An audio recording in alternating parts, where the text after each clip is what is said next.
All right. So what I need you guys to do, number one, some of you may have not signed up for this program. You may have come with another person today or another day, and I don't have you on my sign-in sheet. So if you do not remember signing in, filling out a Google form for this, then use the QR code and go ahead and fill it out now. If you're paranoid and you don't remember, fill it out again, because what I'm gonna do is just look to see which one is the most recent one, and I'll delete your old one, because we're gonna go through this program through May. And I'll always send you passes for the same time. Also, we do have some upcoming events that I've emailed you guys to the whole building, but I just want to make sure that you guys are aware of what they are. So I'm going to fly through these quickly. The National Coast Guard is going to be coming. They were supposed to come on Tuesday, but they're going to reschedule. But if you're interested in going into the armed services and you want to be in the service that protects our waterways, it's a great presentation. So sign up for that. As soon as I get the date, I'll let you guys know. American Pool, who is located in King of Prussia, they're coming on Wednesday at 1 o'clock to hire students that are lifeguards or train people to be lifeguards and other jobs that are related to pool stuff. And so they will schedule you guys at different pools around King of Prussia area, but when you go to their office, they will make transportation available for you to get to those other locations. If you're interested in going to the U.S. Army, that presentation is on March the 2nd. The Upward Bound program will be here on March the 8th. So for those of you who are here, it might be in your best interest to sign up for that, because it's a great program where you get free tutoring. Jeremiah and Raeli are in that program. Is there anybody else in here that's in Upward Bound? Because sometimes I miss people. But there are field trips to colleges, to museums. There's a summer program. Dual enrollment classes, you'll be able to take them for free at Montco. So even though you have dual enrollment classes here, you'll be able to take even more through the Upward Bound program. So even if you're not sure, but you're kind of interested, sign up for that. There is an income requirement for that. Anybody in here interested in nursing? All right, we have a student that graduated from class of 2019 that's coming back. She asked to come here to do a presentation. Her name is Jordan Harris. You probably saw that on Instagram if you follow me there. And I sent that out in an email yesterday. So that's going to be on March the 14th. So definitely fill that out. But if you are in tech, I'm automatically adding everyone from tech, AM and PM tech, because she's coming in the morning and she's coming in the afternoon. Okay. UPS is predominantly for seniors, but there may be some of you guys that are 18, will be 18 next year. I was a 19-year-old senior. That's a whole other story. But you may be old enough to do some stuff at UPS. They pay pretty well. And if you may be a person that's thinking about working right after high school, that would be a great job to have, because they have benefits, which means you got dental, vision, all that kind of stuff. The UROC GAP program is for seniors, so we're going to skip that one. All right, then I think there's two more that I wanted to talk to you guys about. We talked about Upward Bound. There's Jordan with the nursing. If there's anybody in here who is in the top 60 of the junior class, I sent this email out to you about 5 times already since January or maybe December to look at the College Prep Scholars Program. It gives you an opportunity to take some free summer programs at some top tier or Ivy League colleges. Also, they have some options that you can sign up for a scholarship to buy college related things like a computer or SAT prep, things like that. And they also have another thing that you can sign up for to get some college application assistance over the summer. This is also connected to something called the Quest Bridge program, the national scholarship match that happens in September and August. So any students that get accepted into that, because I can talk about that later, I'm not going to go too deep into it. But if you match with one of the colleges that is on that list, then you will go there for free, which means you might go to UPenn for free, you may go to Princeton for free, and some other schools. So definitely look at that. Okay. All right. We talked about that already. Our next session will take place on Thursday. All of these sessions will always be on Thursday. The only reason why it's today is because I had to take some students on a field trip yesterday. So it's always every other Thursday. So we're going to do the college search process. We're going to have a guest that's going to come in virtually. One of my friends who is the director of admissions at Drew University, her name is Allison Rimsing. She's going to talk to you guys about the application process. So all these little bits and pieces of things that I've been talking to you, she's going to put it all together so that you see how it works together. On that day, we're only having a session period 2 and 4 because she don't have time to come up here all day talking to y'all. All right, so When we're doing the switcheroo on that day, it's only period 2 and 4. All right. These are some things that I'm going to go over with you every time that you meet. I'm probably going to tweak that, but there are going to be some things that I need you to have ingrained in your memory. So as seniors, you won't stress yourself out about dates. Number one, for the most part, every school has to give you until May 1st to make a decision to go there, which means you have to drop a deposit. That deposit can be anywhere between $250 to $1,000. So there may be a $250 deposit for you to save your space. And if you're staying in the dorm, it could be another deposit to hold your dorm room. But you have until May for 95% of the colleges. The only reason somebody would have a different date, they have to put it on your financial aid letter. And the financial aid letter is something that the college gives you after you do your financial aid application to see how much money you're going to get from the federal government and from that school. Okay, you got that so far? And so when you get that letter, I can meet with you and your parents and kind of go through the letter and see what kind of a deal, if it's a good deal or not. But that's why you want to do your financial aid application early, your regular applications early. So you got like a month or two to go through those and make a decision, okay? On your college list, when you come to school in September, you should have 6 to 12 schools on your list. Why do you think we're suggesting that you have 6 to 12 schools? Right, you might not get into some. I'm not trying to be a hater, but you might not get into some of them, right? Some of you guys have really great grades and you're going to be applying to some very selective schools and they only have so much space, they're usually smaller, so that's one reason. What's another reason why we want you to do 6 to 12? Because you guys get fee waivers, so you don't have to pay those fees. What else?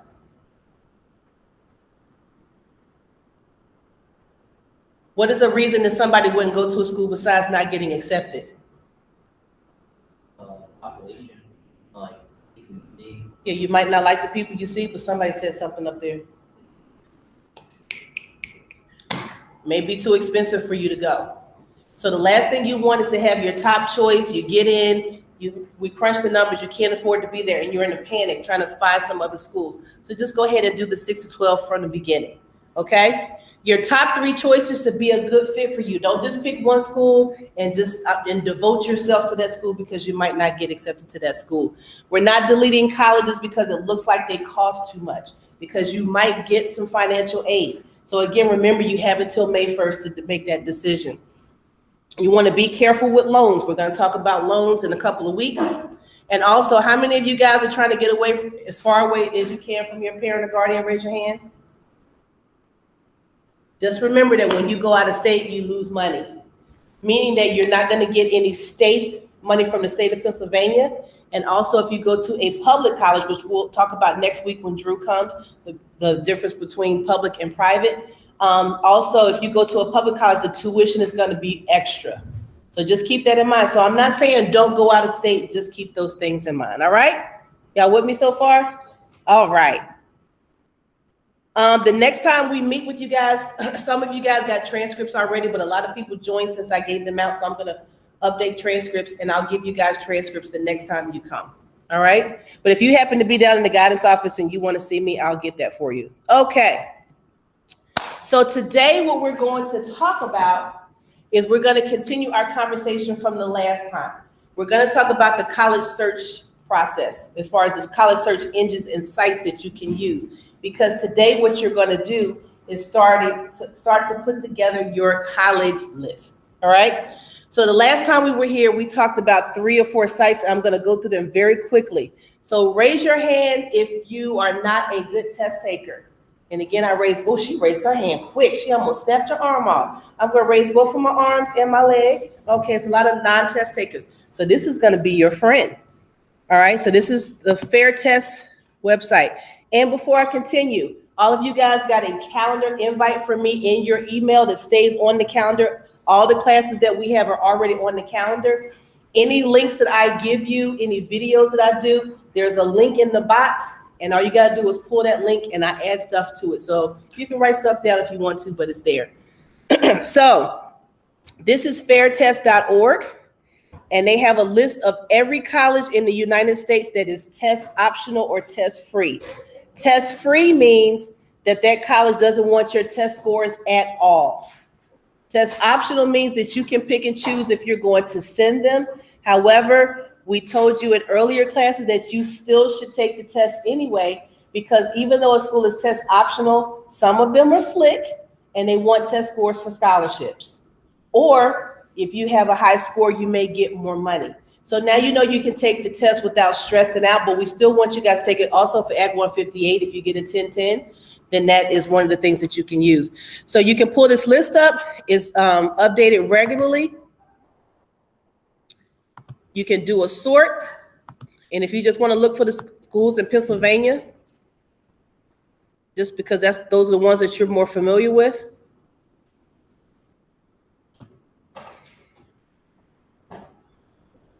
You see how many Pennsylvania schools are on here?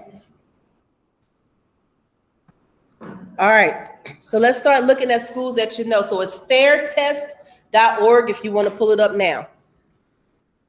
And you want to go to the tab that says colleges. So you see here, East Stroudsburg, St. Joe's, Pitt is here, Lock Haven, Millersville, Lehigh, LaSalle. There's a trip going to LaSalle that just got added to Gear Up. You see Cedar Crest, Widener. So there's a number of schools. University of Pennsylvania, it's an Ivy League school. Temple, Slippery Rock, Franklin and Marshall, Bucknell, you get the gist. So you can go through here by state and you can go in here in alphabetical order. So you can use this as a strategy for you guys that don't do well on tests, so that you can have some test optional schools on your list. All right? Any questions about this page? And they update this regularly. I know the guy who runs this website, so he updates it pretty regularly, okay? The next thing we're gonna look at is College Navigator. Now, we did go through this site the last time. We said that this site might not be as sexy as some of these other sites that you go through, because once you start going through it, it looks kind of dry, but it has a lot of information in here. So this website is College Navigator. And again, it'll be on the link. I like this site because sometimes if you try to go through a college website, it's really difficult to find information that you need, and you got to dip through all these pages. And a lot of times they hide it from you.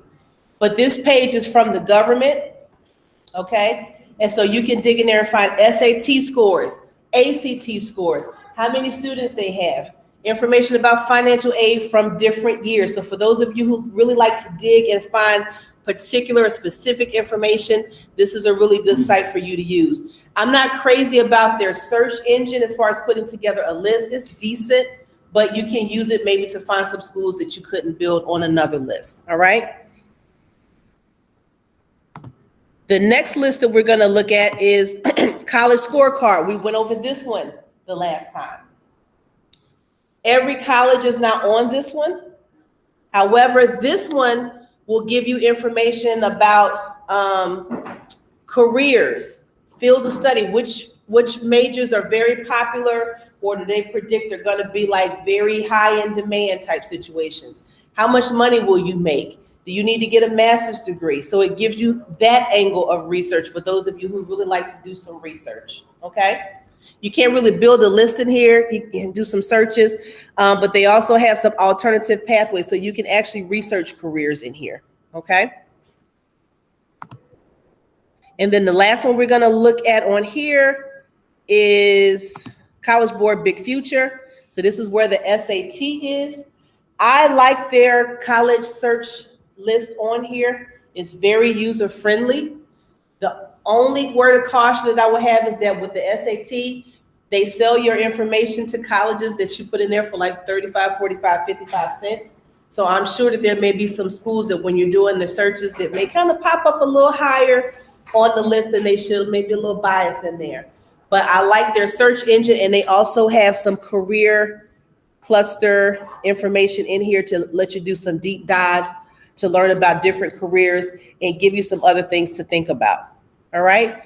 So you guys have any questions before I go on? Because we're going to do this last site, and you guys are actually going to put your list together today. Any questions? This is a quiet fourth period group today. Well, do you take your SAT and ACT, or you, like, say I have like a lot of classes about each month?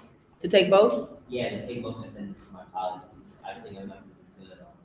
I would suggest, and I'm glad you asked that question because it's a lot of new people. I would suggest that you take a practice test on both of them. And so I think on that that form, the link that I gave you guys, I think there's links to the College Board and the ACT. They both have practice tests on their sites. Take the practice test, see which one you feel the most comfortable with, and then take that one a second time. However, what I will tell you, and I think we talked about this in the first or the second class, when you take your SAT or your ACT, do not send your scores to any colleges from there. Meaning that there's a section on there that you can write down colleges that you want to send your scores to. Do not send your scores until you actually get them back and look to see what they are. Now, your friends at other schools that are paying for their tests, they may only have 4 weeks to send their scores, but you guys are using fee waivers, so you have as much time as you want. We could even have a conversation about how to take it. So I think on the second video, on that video, I talked about how to read your SAT scores. We don't have time to go into that today, but I'll make sure that I'll do it in another class.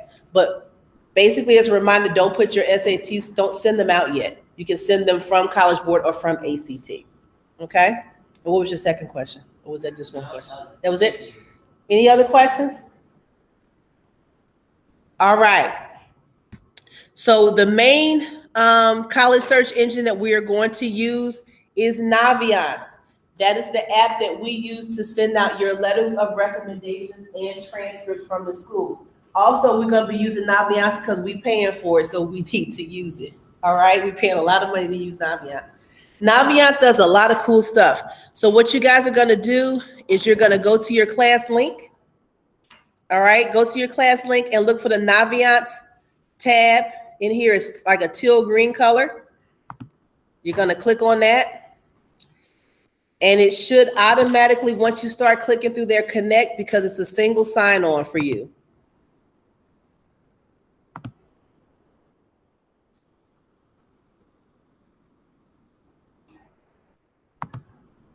All right, I'm just going to pick a random person and just pick an account.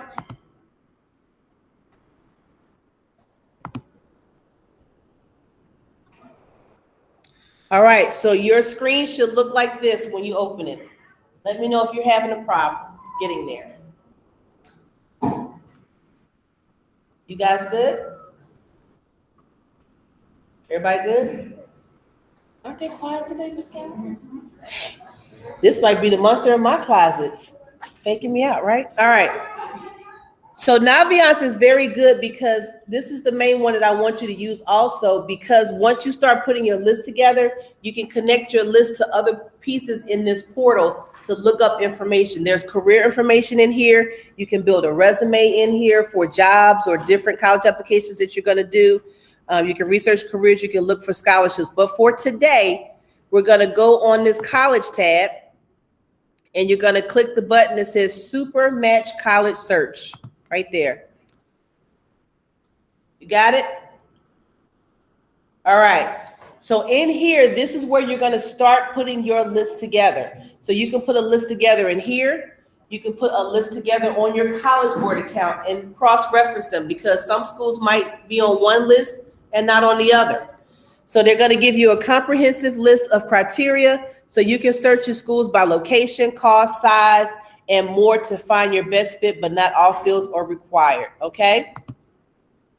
You can move your selected criteria into a must-have or a nice-to-have list. You can choose what information you see in your results. You can pin and favorite schools. So you can pin your schools that you want to compare and favorite those that you want to add your colleges to that I'm thinking about list, okay? And then you can pin and browse.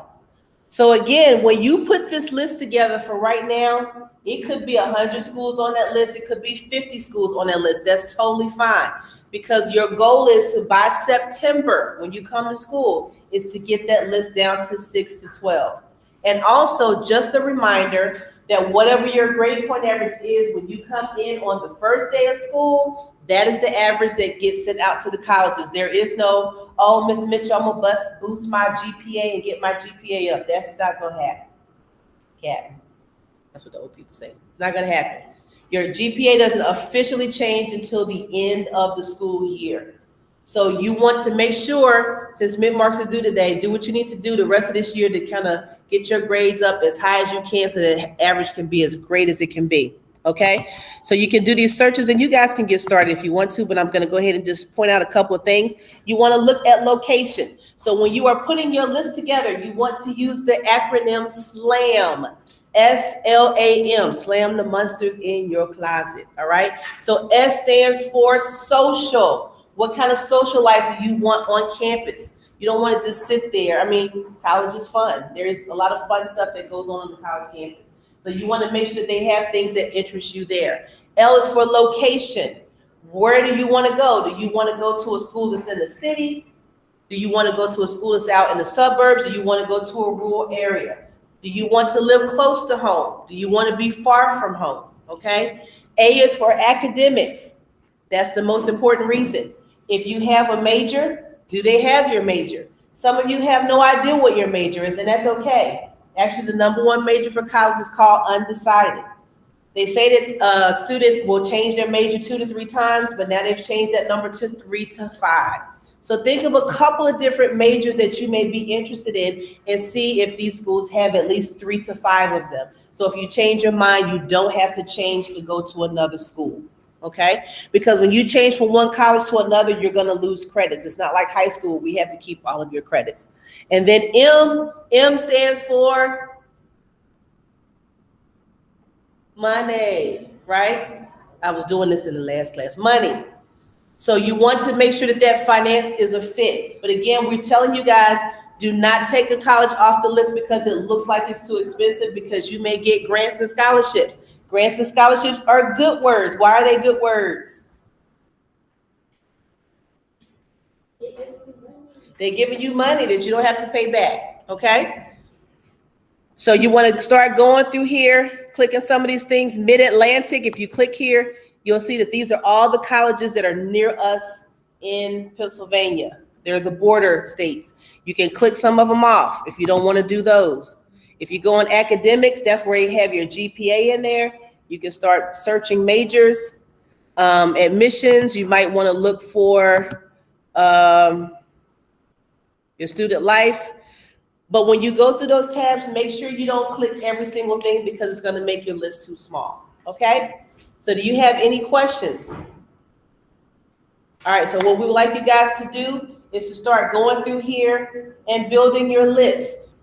And so you're going to be doing this until September, tweaking that list, refining, researching some things, taking some things off. And as you're comparing some things and pinning some things, you may see something else that you weren't interested in.